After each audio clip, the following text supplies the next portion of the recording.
Regrettably, claims against estates are pretty rife these days, and quite often where a will gives the bulk of the estate to a charity or charities, the family believe it's sort of rich pickings. It's not uncommon for families to be estranged from each other, and quite often we help clients prepare a will leaving all their estate to a charity.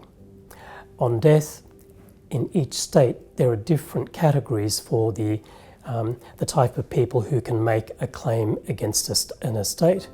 Very broadly, if a parent dies in all states, a child will be able to make a claim, or if a spouse has been disinherited, but each state does have its own categories of people who can make claims.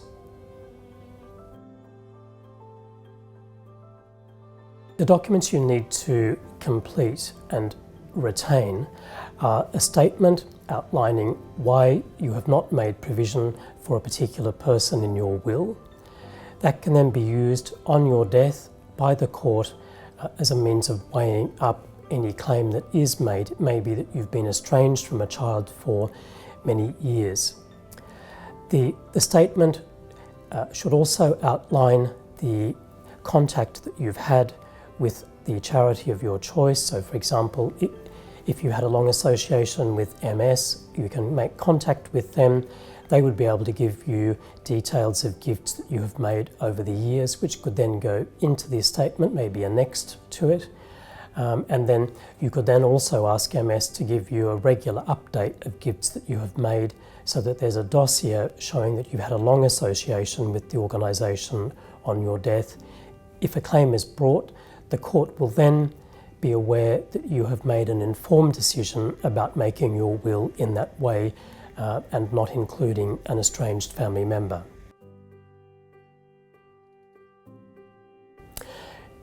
One of the most important things in preparing your will is to have it drafted professionally for you. Do not make a will at home by going to the post office and buying one of those forms.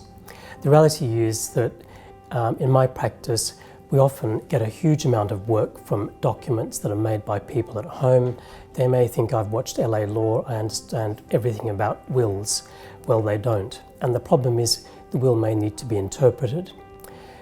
The other point is that if you are more mature, there are studies, I think once people reach 70, that everyone will have cognitive decline. Someone said to me the other day that the human brain reaches maturity at 25, but then it declines thereafter.